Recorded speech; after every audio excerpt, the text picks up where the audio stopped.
Yes, thank you very much for the introduction. Get stuff done. I develop like this. I like to ship features and I don't like to get lost in those nitty-gritty details. And you will also see that in my application. Not everything is perfect, and that's just the way I develop. I often prefer speed over perfection, and I had to realize, but the hard way, that in a long project like this, sometimes it's useful to do or to aim for perfection to also gain more speed in the end or in the long run. And with that, I want to welcome you to my talk about mastering long-term Laravel projects and to share my experience, what I have learned about, as Ruslan said, about the last 6 to 7 years. But who even is this guy that is standing here in front of you? I am Benaja. I am a software developer currently working as a solo developer for a very, very large farmer. That farmer, he has many employees that he rents out to other farmers. So he needs a software for that to manage everything. I live here in a beautiful little village called Ebsach. But without further ado, let's get started. One day, 6 or 7 years ago, that man, it's a friend of mine, came to me and said, I need a software. I need a way to manage my customers. And also, I need a way that I can document how many hours my employee worked at which customer, so then I can make the billing for those customers. And currently he used like Excel or something like that. It was not very great. So I said, I was in my second year of apprenticeship, and I said, yeah, sure, I can do that. I had no idea how to build that application, but I wanted to learn it. So I looked on the internet and found Laravel, and that it would be an awesome framework, and also Vue, and I decided I will go with it. And so here you just see one of the first versions. You have your customer overview.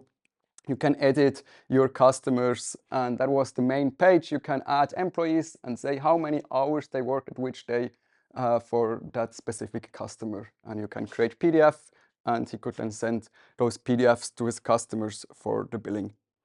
Now the application looks a little bit different. Many new features were added in that time. It was, for me, always great because my friend, like from this company, he always said, I have an idea, let's build this one. And I was like, yes, sure. And currently I always have to slow him down. But you see it looks a little bit different. And also here we have the scheduler. He can schedule all his over 100 employees where they work at what customer. So how did I start? I started with Vue 2 and Laravel 5.6. Today I migrated, or like a year ago or so, I migrated to Vue 3 and also continually migrated Laravel. Now I'm on Laravel 10. I will migrate it probably this summer to 11.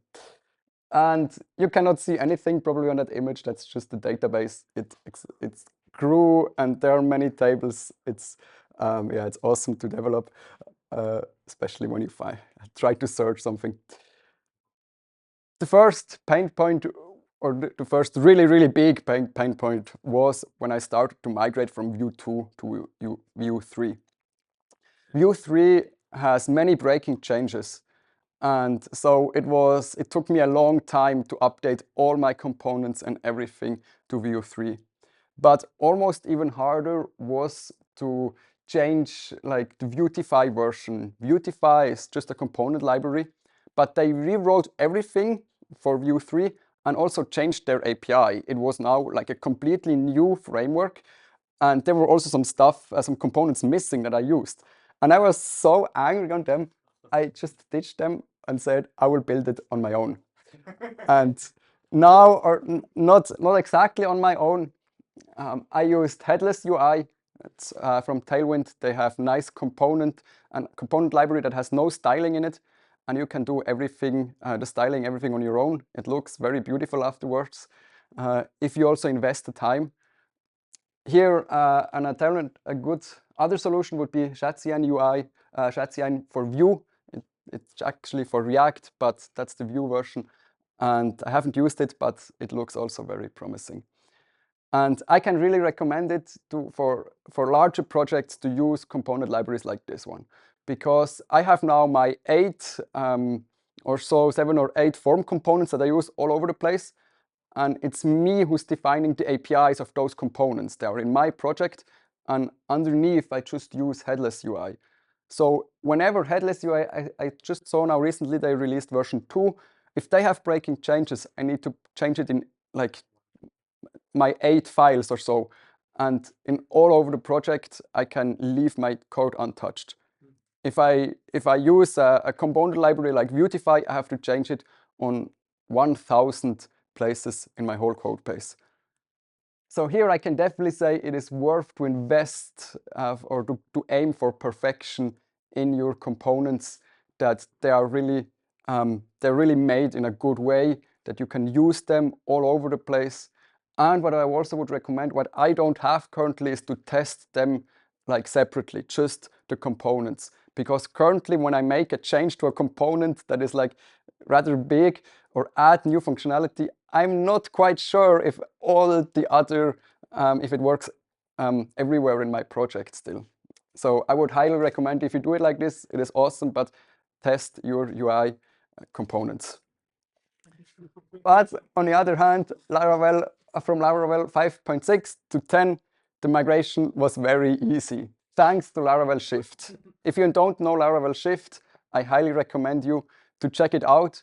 It's a website, you can log in with your GitHub account, select your repo, and then select your version you want to migrate on, and it does everything for you. It creates a pull request, and it also warns you if it cannot migrate stuff by its own, and then you can do it by your own.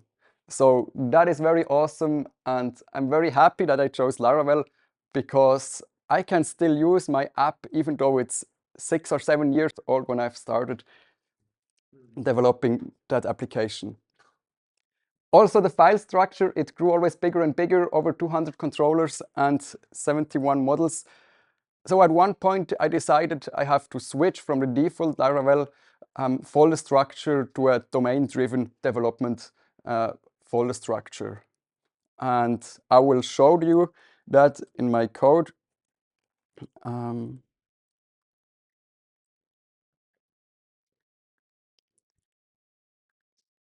I can collapse everything. Here on the left, you see it's a very basic Laravel project. I hope, yeah, it should be big enough. And you have the app folder with all your basic stuff. If I go to HTTP controllers, here I still have left over some controllers that I did not know where to put them, so they stayed here. But the main thing I want to show you is located in source domain. And here we have separated all those different domains. For example, everything that has to do with auth, everything that has to do with forms, or for example, order management. And then if we go into here, we basically see a regular Laravel app. And for example, HTTP controllers, here I have my controllers, or the requests, the jobs, and somewhere there should be the models here. And like this, everything is structured nicely, and I can find my controllers.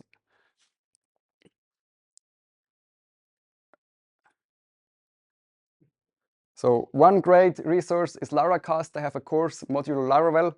It's almost the same like domain-driven Laravel, just that they call it modular. But if you have a larger application, or you know that you start one, I recommend you that you watch that course before, and it's really good. So translations. One thing I'm very proud of is that he can manage his translations by his own. So I can just translate it once by DeepL, so he has like some stuff. And for that, here I'm now logged in as a customer, and if you give it the right rule, you can choose. Currently we have Deutsch, German, and French, but you can also choose translations. And now you see the keys.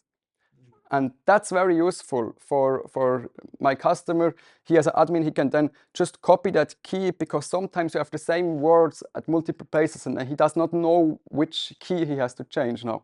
So he can just copy that key, go into the admin panel, into the settings, translations, search for the key, click on it, and edit the translations.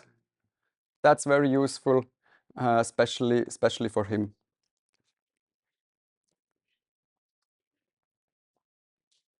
Then next thing was validation. And probably you all know the struggle that you want to validate some form input and you want to validate it in real time. So the user gets feedback while he's typing, but you also do not really want to do it twice. And I started with doing everything twice. So I validated the input in Vue, but also on my API. But then Laravel published a package, it's called Laravel Precognition. And with that, we can do something like that. When I'm here, we can manage our company cell phones here. If I want to add now a company cell phone, I will try to demonstrate that in code. If we say we want to add a new field over here, the only thing that I have to do is company phone form, go all the way to the bottom, add a text field, give it a name, price, and a label. Usually I would also obviously translate that one. Or let's do the translations, then you can also see that one.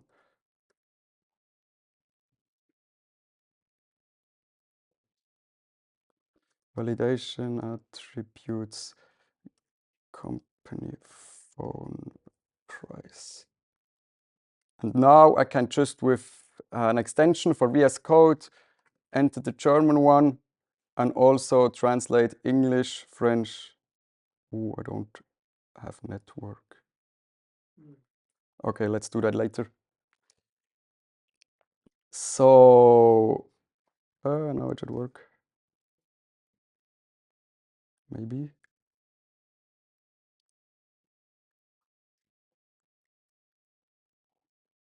Okay. So let's cancel that one. Now I need to go to the create company phone, and here that's the use form hook from Precognition. I just have to add the price. It's null just for the reactivity to work. And now I can go to my company phone request, and that's a regular Laravel request, as you all know. I go to my rules, the price should be required and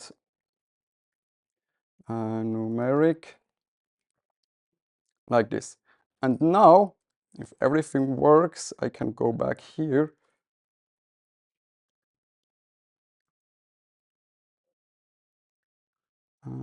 Something is not working. Oh, my dev server stopped working. Reload the page. We see we have the price here. I can enter a model name, and if I add a price, but it's not numeric, yes, there we see the price field must be a number. We get the response immediately. I can enter it, save it, and it's saved.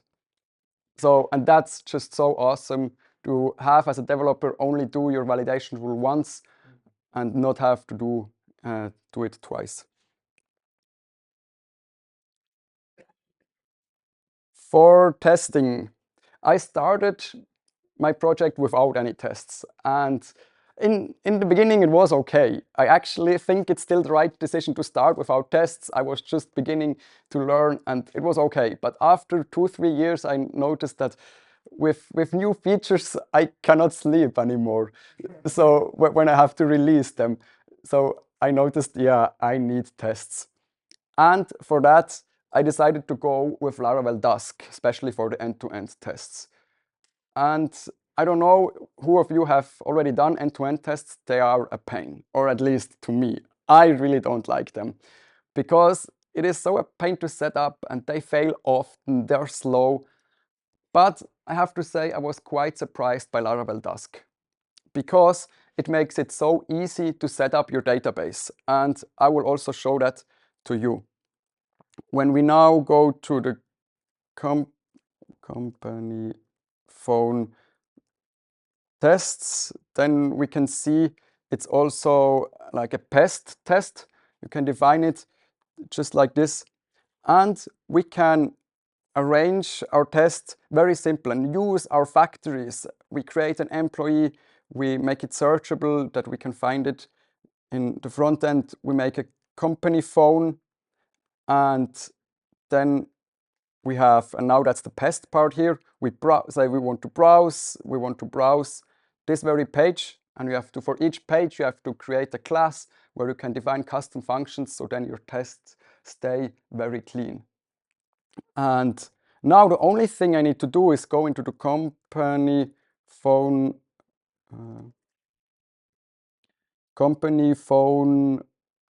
factory, add a price here. We say it should be a random float between 0 and 1000. And we have to go into that create company phone page, and then on to base company page. And here, that's also something I can really recommend. That's custom logic from me. I created like those text fields. And with that, I can define the form. What inputs fields should there be? And what is very awesome, for example, combo box fields. When we go back into the website and create a new company phone, we see here I can search for employees. And with that logic, I can just say, I search for an employee class. And now, if I provide it, I only have to provide it for the test, the ID of the employee, and it does everything for me. And so also here for the test, sometimes I had to invest like a day or so to just define all my forms like this. But now I can test it very easily. And if I need to add a new field, for example, now I just make this one, I have to define, now it's very easy, a text field is named price. And if I rerun those tests,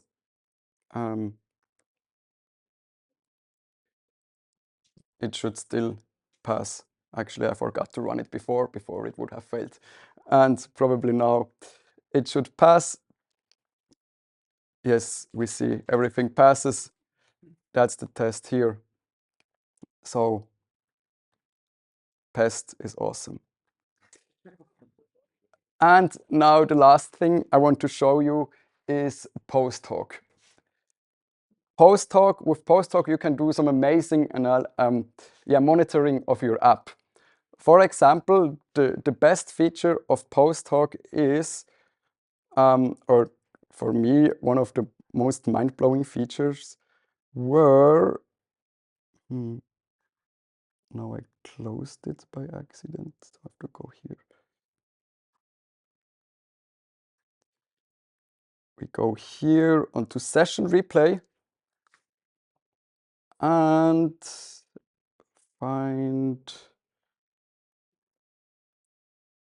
yeah, it does not really matter, this one here, I want to show to you. You can see what your users are actually doing. So when it's finished with buffering, you will see a video from a user like navigating the page. And this is so awesome to see how your users act with your application. And then you see, I started to notice, oh, here with this button, they don't know where to click, or they don't find it, or they click somewhere where they should not click. And I had like multiple entries. Yes, here you see it. I had like multiple entries that had always the same name, and I asked, why do they create twice the same entry? And then I noticed, oh yes, there is not showing a success message. So they don't know if it's created or not. And for that, it's just very awesome to debug and to see what your customers are doing, how they behave. And the best thing is it's for free. So you only have to pay when you have like many, I don't know, over 1 million or even more like entries or so. So for me, it's more than enough. And even if you exceed like a certain user limit, you can just say it should only log like every 10th user or so. So then you're good to go until very high amounts of traffic. Yes, then one last thing I want to share is the deployment. First, I only did it with Laravel Forge. It's great, and it worked great till now. But one thing I added is GitHub Actions. I built my front end with GitHub Actions and then just fetch or trigger the Forge deployment to then further like just get the build output, get it with Forge, so I can reduce the downtime. Then it's only like 20 or 30 seconds where it builds the composer packages, and everything like that has to do with building the front end is done by GitHub Actions. So very nice hack to just have almost zero downtime with Laravel Forge, and if you also have to build some JavaScript. And with that, I want to close and thank you for your attention.